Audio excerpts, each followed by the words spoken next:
ជំរាបសួរពុកម៉ែបងប្អូនរីករាយស្វាគមន៍មកកាន់ Channel របស់ខ្ញុំថ្ងៃនេះផងដែរខ្ញុំមានមុខម្ហូបថ្មីសម្រាប់ចែកជូនពុកម៉ែបងប្អូនទាំងអស់គ្នា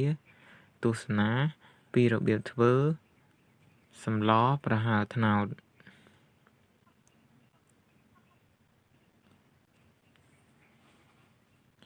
ហើយឥឡូវបងប្អូនយើងមកមើលគ្រឿងផ្សំនេះសម្រាប់ធ្វើ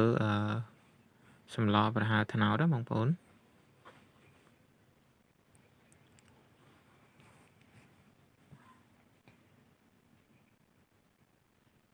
ហើយនេះដែរបងប្អូនមានដូចជាផ្លែត្នោតយើងហ្នឹងបងប្អូនដែលយើងអត់ទាន់បានចិតហើយចំណែកនេះផ្លែរបស់យើងមាន2មុខហ្នឹងមានទេហើយស្លឹកម្រុំស្លឹកបាសហ្នឹងបងប្អូនហើយចំណែកនេះដែរមានដូចជាប្រហុកហើយនឹងគ្រឿងហើយបន្ទាប់មកមានដូចជា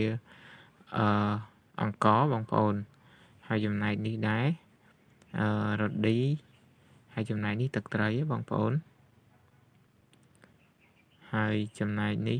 សាច់ជ្រូកដែលយើងច្រាំរួចហើយបងប្អូនហើយនេះប៊ីចេងបងប្អូនចំណែកនេះដែរស្ករសឥឡូវបងប្អូនជាដំបូងយើងធ្វើការចិតនៅត្នោតសិនទៅឥ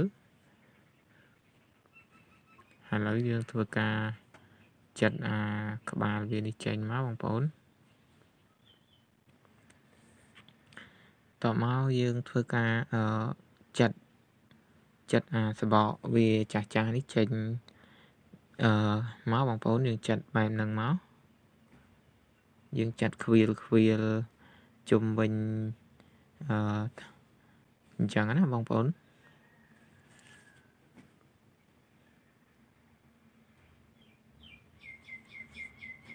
ហើយនេះយើងចាត់ចេញអញ្ចឹងមកសបកនេះបងប្អូនហើយសបកដែលនៅសល់ហ្នឹងយើងធ្វើការចាត់ជាបន្តទៀតទៅបងប្អូននេះយើងចាត់យកកបិតដែលមុតមកយើងចាត់វាចេញបែបហ្នឹងទៅបងប្អូនហើយសម្រាប់សម្បកនេះដែរសម្បកខ្ចីលើហ្នឹងបើសិនជាយើងយល់ល្អយើងគួរតែចាត់វាចេញអស់ណាបងប្អូនដើម្បីជៀសវាង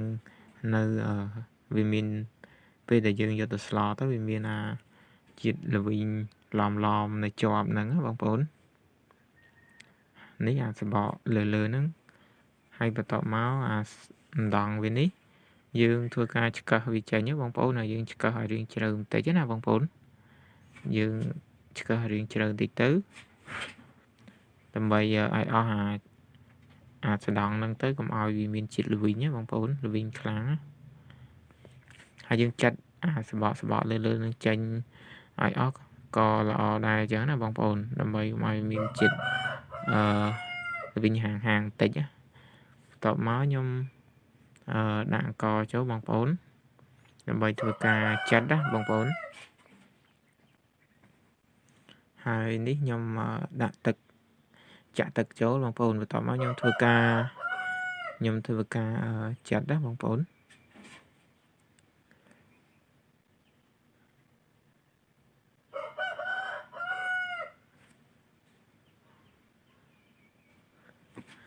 ហើយនេះដែរបងប្អូនខ្ញុំធ្វើការចិតត្នោតបងប្អូន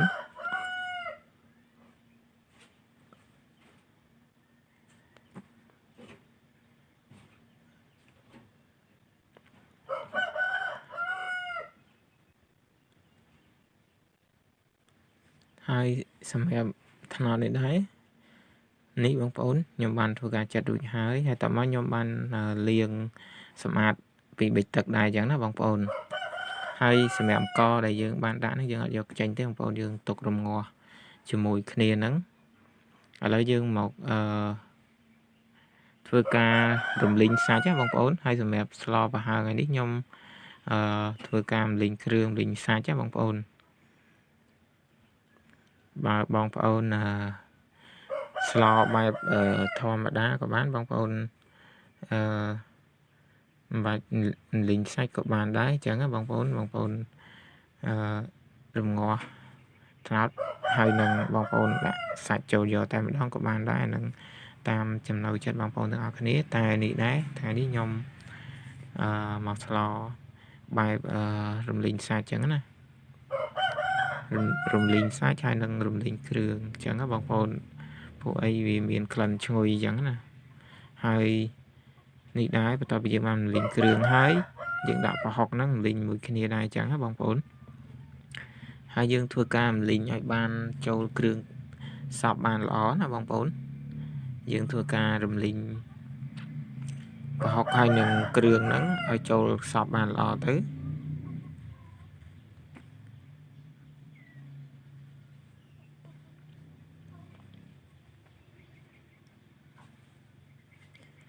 ឃើញថាយើងបានរំលីងឡើងឈ្ងុយល្អហើយបងប្អូនសម្រាប់គ្រឿងហើយនឹងប្រហុកយើងហ្នឹងតោះមកយើងធ្វើការដាក់សាច់នេះចូលមកហើយសម្រាប់សាច់នេះខ្ញុំយកសាច់ជាប់ខ្លាញ់ណាបងប្អូន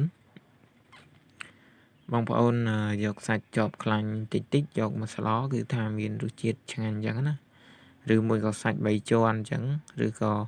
សាច់ស្មើមុខអញ្ចឹងណាបងប្អូនអាស្រ័យតាមចំណូលចិត្តបងប្អូនទាំងអស់គ្នាហើយឥឡូវខ្ញុំធ្វើការរំលីងសាច់នេះឲ្យវាចូលគ្រឿងហ្នឹងសព្វបានល្អបន្តិចសិនទៅបងប្អូនបន្ទាប់មកទៀតខ្ញុំធ្វើការផ្សំគ្រឿងចំណែកនេះដែររ៉ូឌីបងប្អូនហើយមានដូចជាប៊ីចេងហើយបន្តមកទៀតបងប្អូននេះស្ករស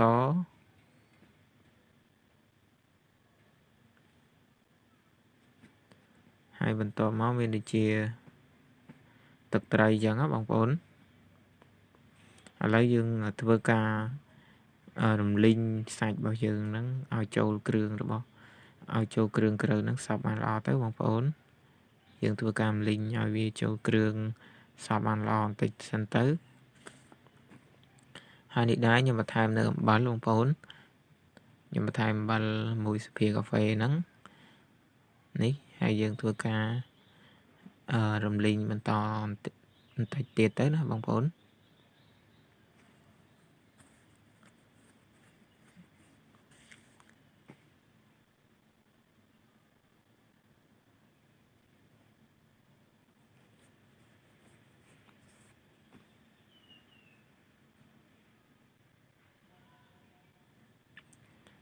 ហើយឥឡូវខ្ញុំធ្វើការដួសដាក់ត្នោតចូលតែម្ដងបងប្អូនខ្ញុំដួសត្នោតចូលតែម្ដងសាច់ត្នោតដែលយើងបានចិតរួចហើយហ្នឹងបងប្អូនហើយនេះយើងចាក់ចូលទាំងអស់តែម្ដងទៅហើយសម្រាប់អង្ករយើងដាក់ទៅដើម្បីឲ្យវាកាត់ជាតិកពុលហើយនឹងជាតិជ័រវាហ្នឹងបងប្អូនឥឡូវយើងធ្វើការកូរបន្តិចសិនទៅហើយសម្រាប់ការរំងាស់យើងរំងាស់15នាទីអញ្ចឹងណាបងប្អូនយើងធ្វើការរំងាស់15នាទីទៅឲ្យវាអស់អាជាតិកពុលចេញពីត្នោតហ្នឹងហើយនឹងជាតិល្វីងឡំបន្តិចអញ្ចឹងណាបងប្អូនយើងរំងាស់15នាទីចោលណាបងប្អូនហើយសម្រាប់ពពុះដែលចេញមកនេះយើងគៀវាចេញទៅបងប្អូនពពុះដែលយើងមានជាតិខ្លាញ់ជាតិអីដែលយើងបានរំលីងគ្រឿងហ្នឹងយើងដួសវាចោលទៅបងប្អូនហើយនេះដែរខ្ញុំបានធ្វើការរំងាស់ចំនួនប្រហែលជា10នាទីបងប្អូនឥឡូវនេះបងប្អូនខ្ញុំធ្វើការដាក់នៅបន្លែរបស់យើងចូលតែម្ដងមានដូចជាស្លឹកបាសហ្នឹងបងប្អូនមានដូចជាស្លឹកបាសហើយបន្ទាប់មកមានដូចជាស្លឹកម្រុំអញ្ចឹងបងប្អូនយើងដាក់ចូលទៅយើងកូរតាមម៉ែត្រឡប់អីទៅបានហើយបងប្អូនហើយសម្រាប់រសជាតិគឺថាវាគ្រាន់តែរៀងល្វីងឡំតិចជាប់សាច់ត្នោតតែប៉ុណ្្នឹងទេហើយគឺថារសជាតិឆ្ងាញ់តែម្ដងបងប្អូនហើយនេះដែរខ្ញុំបានធ្វើការស្លរួចអស់ហើយបងប្អូនឥឡូវខ្ញុំធ្វើការដួសដាក់ចានតែម្ដង